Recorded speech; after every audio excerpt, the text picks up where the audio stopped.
I don't think also we exactly know what is the real impact of their work, and sometimes it's a big surprise for people to discover that somehow it's we think it's a small impact, but maybe it's not that small.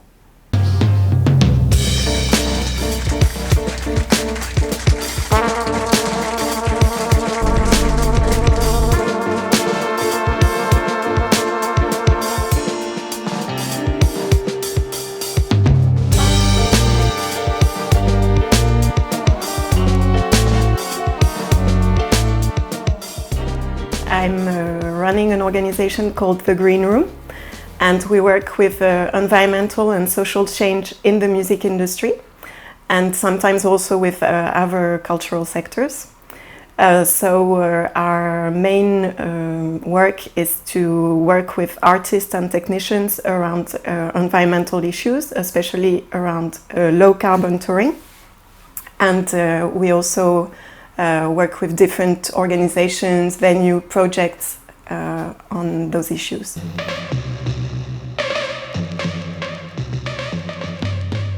That's a tricky question, because I would say, first of all, it depends where you are based, because there are some countries where it might be a bit easier, and some others where the environmental question comes maybe second or third after other issues and difficulties.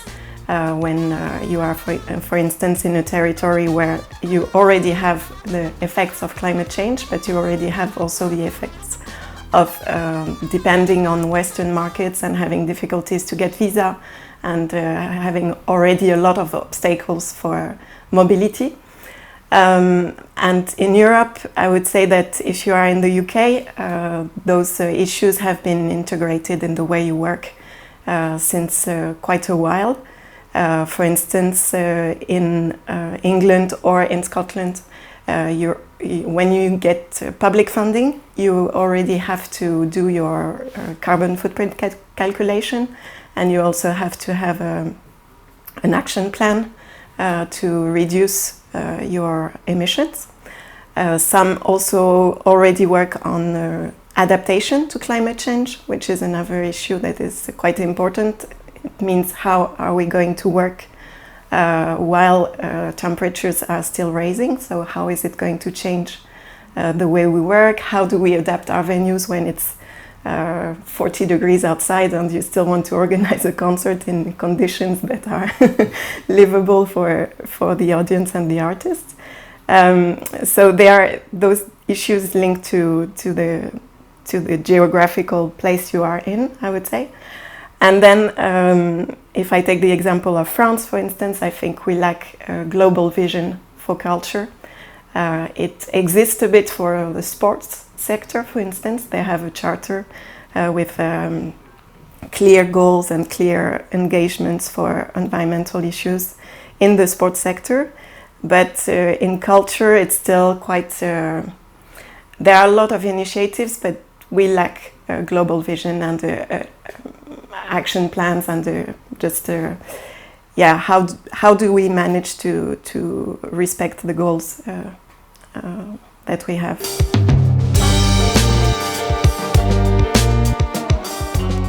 I think the way we work is very much tailor-made. So it's not, we have of course some kind of toolkit with some solutions that we know that work, that we have experimented. But what we prefer to do is really to start ideally with a project that is just getting created, so we can really take all the steps of the project with the artist and co-create the solutions with them. So it's not something we want to impose, and I think it's not our role actually, but it's more like to see how we can really integrate all the environmental aspects in the way we work. So in all the steps, like even looking for public funding, so adding a line in the budget, the way you look for a residency, even sometimes on artistic aspects, how you choose your instruments, how even you choose the lineup, because if you think of how you're going to travel after.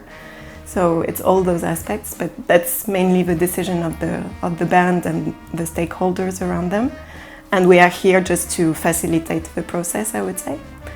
And then we also facilitate the communication between the artists or the agents when they have one, the managers and the bookers and the promoters, the festivals, the venues, to make sure that the requirements are met.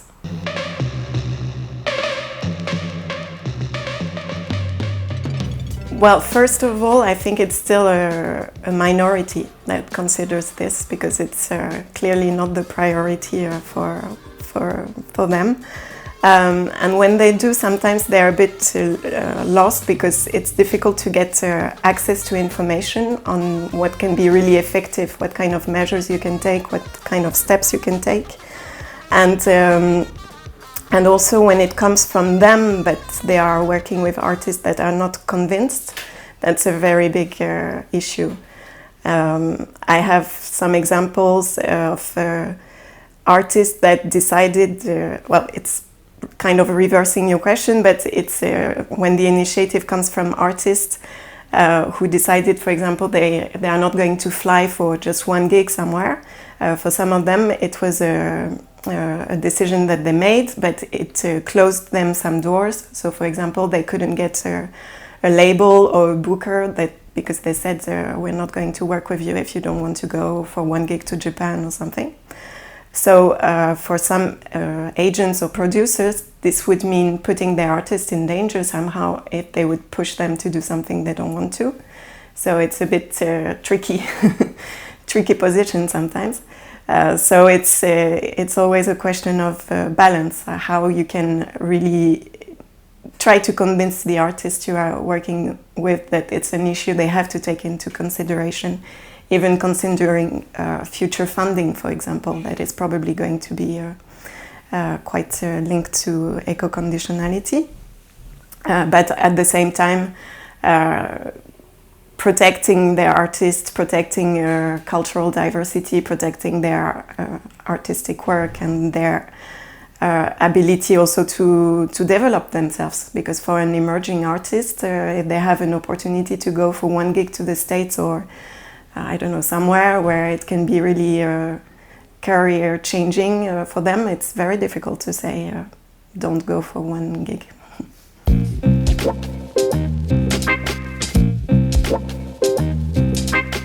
Which artist are we talking about?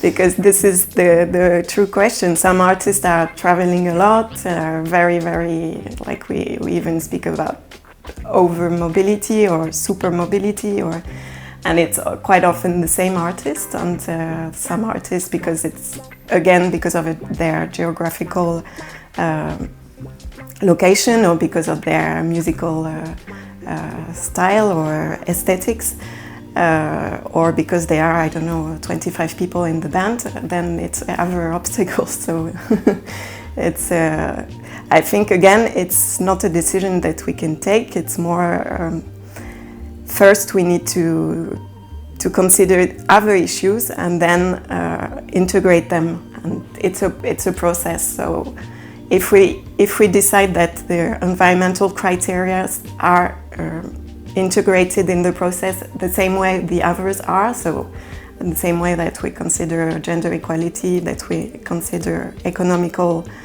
social criteria, artistic criteria, of course, then maybe we can have this balance. And there's, of course, a big role to be played by local authorities and by the states, because it takes, money to. For instance, if you decide you're going to travel by train, it's going to cost you more money. Who has to pay for that? And this kind of questions that obviously we cannot solve as the music sector.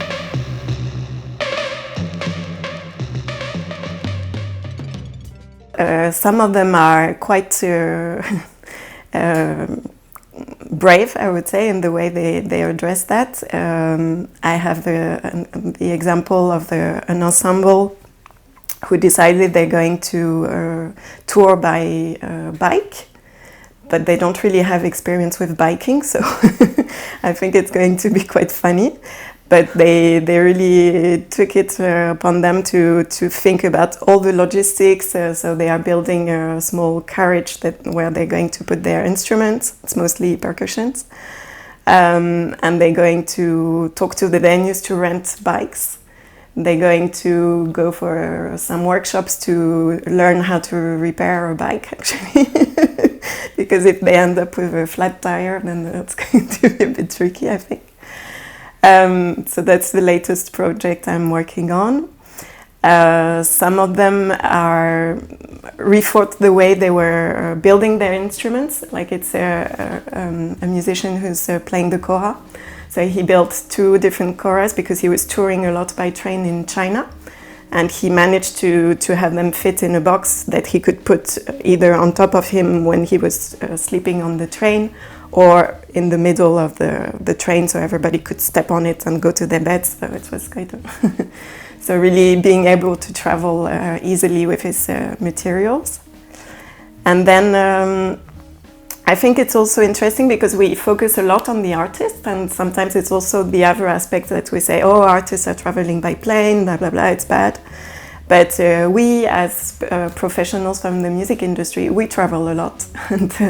And I know some people that started to really think about this. So some producers, for example, they decided that instead of going every year to Womex and Jazz Ahead, they just go once every 2 years or once every 3 years.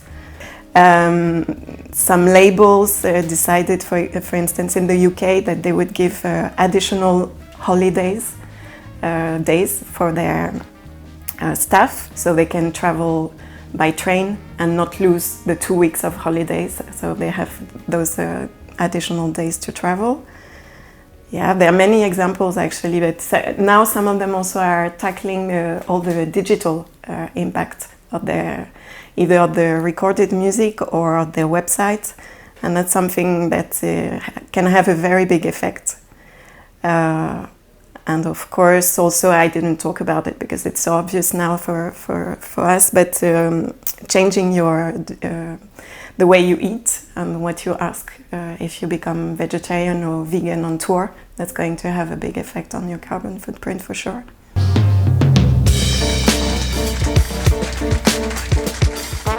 We hear that a lot. We hear that even for the whole cultural sector, saying like the social value of culture is so important that we shouldn't have to deal with environmental things.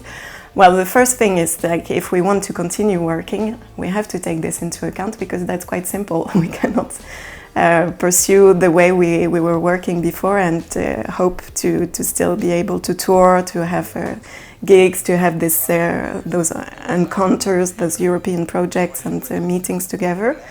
And just like every other industry, everyone has a role to play. So that's very much the reason behind it is just that you cannot escape from it.